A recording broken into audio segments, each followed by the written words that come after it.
Ukraine war protesters surround European Commission building. Protesters formed a human chain outside the European Commission building in Brussels in solidarity with Ukraine's bid to join the European Union.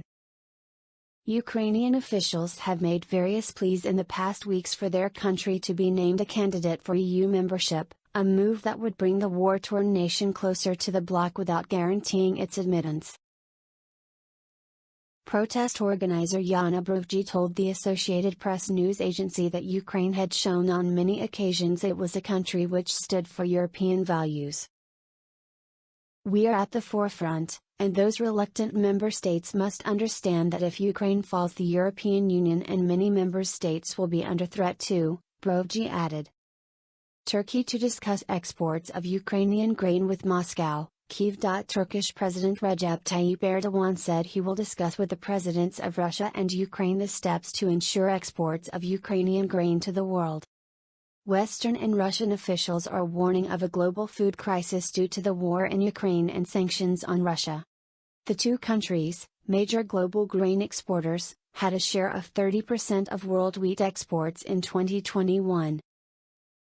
Moldova looking for ways to maintain resilience. The Prime Minister of Moldova, Natalia Gavrilita, said that despite her country's concerns about the escalation of war in Ukraine, there is little to suggest that Moldova is under immediate threat.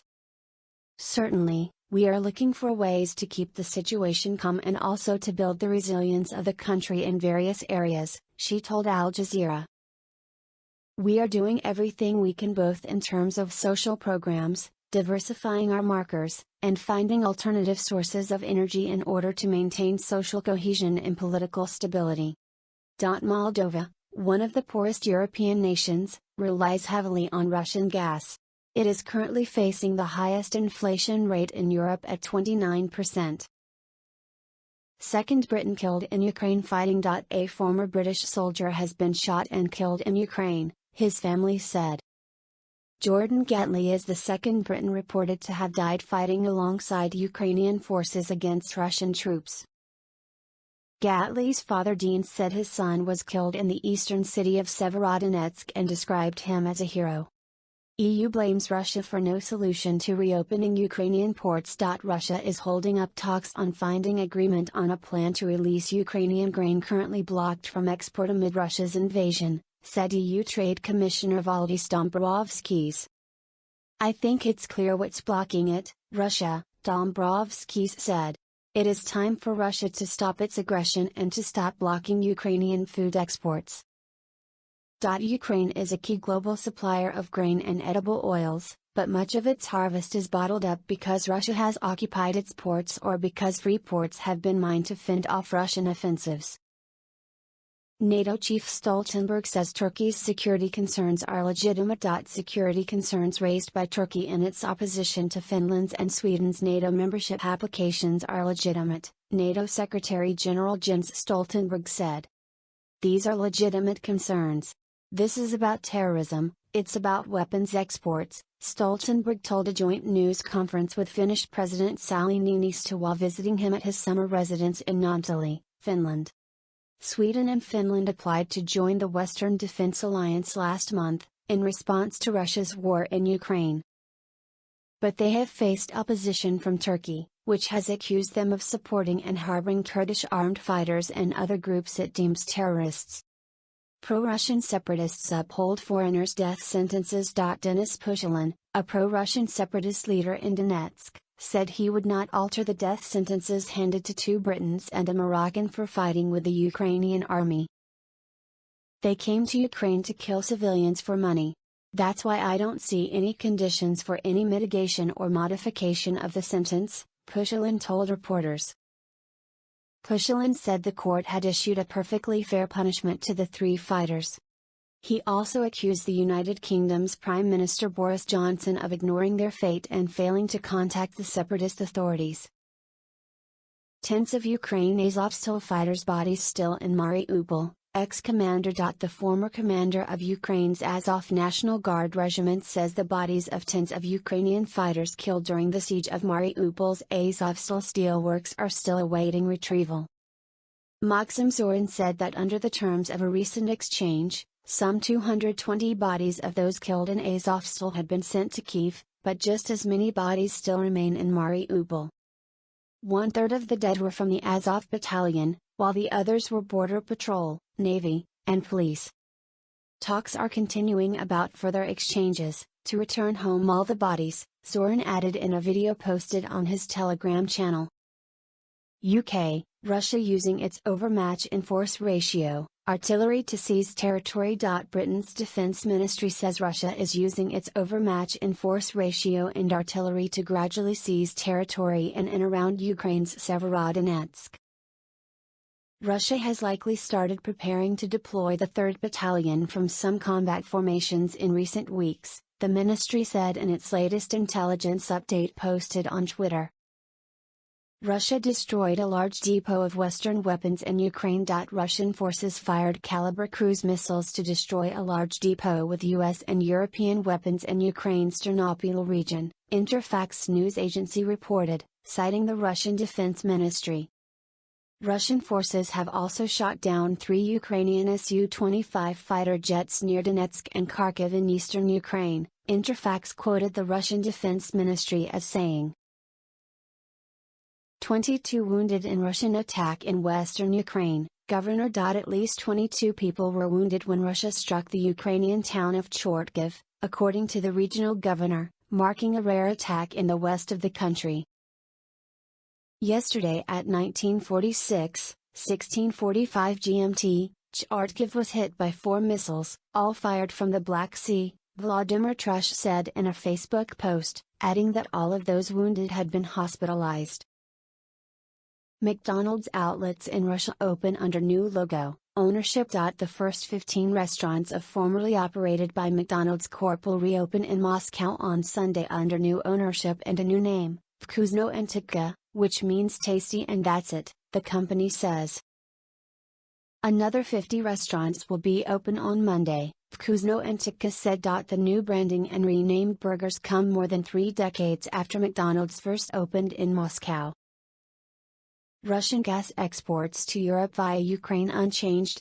Russian gas producer Gazprom says its supply of gas to Europe through Ukraine via the Sudza entry point was seen at 41.9 million cubic meters on Sunday, unchanged from Saturday. An application to supply gas via another major entry point, Sokhranovka, was rejected by Ukraine, Gazprom said.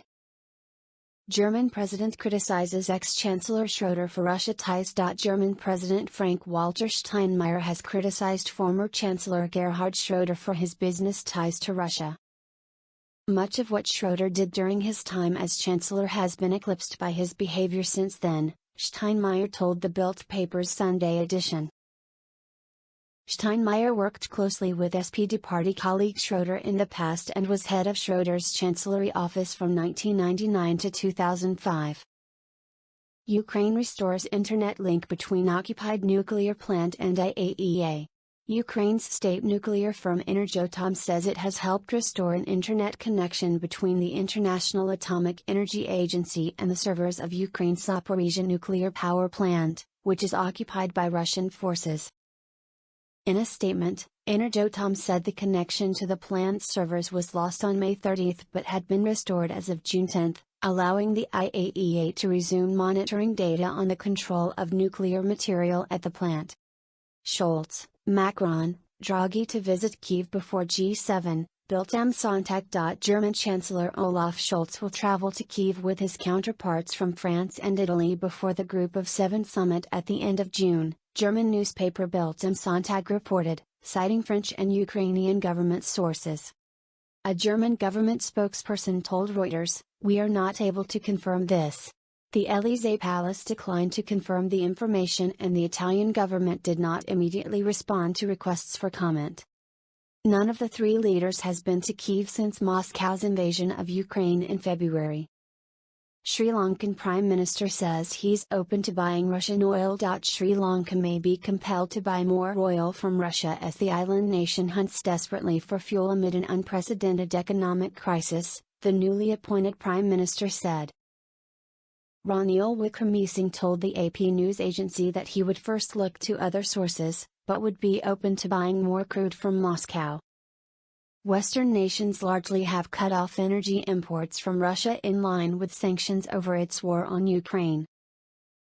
Wickremesinghe said Russia had also offered wheat to Sri Lanka. China backs talks between Russia, Ukraine.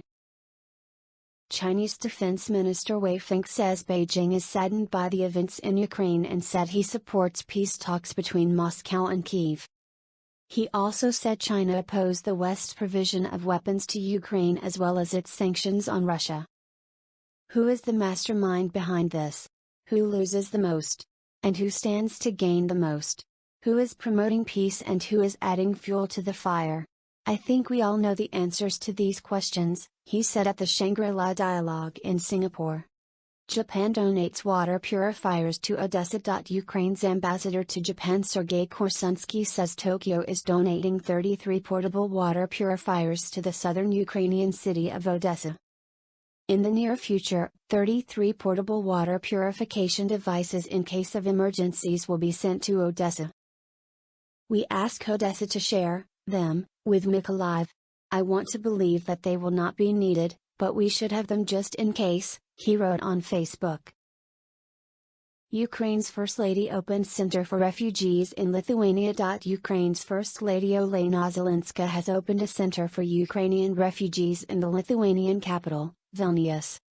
We wanted Ukrainians who were forced to come to Lithuania because of the war to have a truly native place, so that the center will be the place where it is possible to address any matter, help or communication, Zelenska said via video link from Kyiv. Zelensky claims Russia suffered 32,000 casualties of war. Zelensky says fierce street battles are continuing in Severodonetsk and he is proud of the Ukrainian defenders who for weeks have held back a Russian advance. He said the Russians have suffered heavy losses since the war began on February 24. Do you remember how Russia hoped to capture the entire Donbas by early May? It is now the 108th day of the war. Donbas is holding on. The losses suffered by the occupiers, including in this area, are extremely significant. In total, the Russian army today has about 32,000 dead souls. For what? What did it get you, Russia? Pentagon chief chides Russia over imperial appetite. Moscow's invasion of Ukraine is what happens when oppressors trample the rules that protect us all, U.S. Secretary of Defense Lloyd Austin said.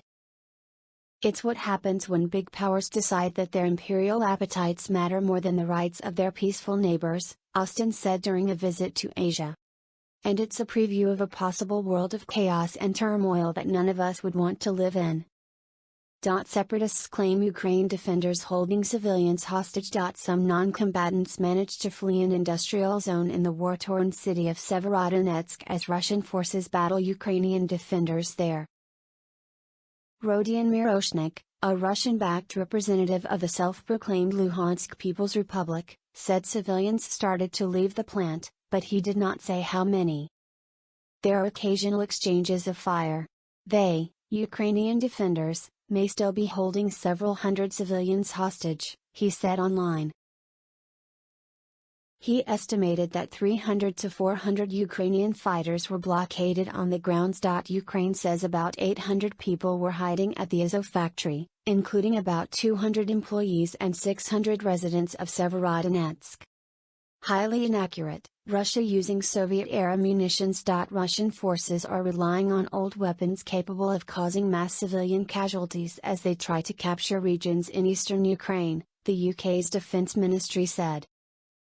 Russian bombers have likely launched dozens of heavy, 1960s-era anti-ship missiles in ground attacks in Ukraine, the ministry added. When such missiles are used in ground attacks with conventional warheads, they are highly inaccurate and therefore can cause severe collateral damage and casualties, it said.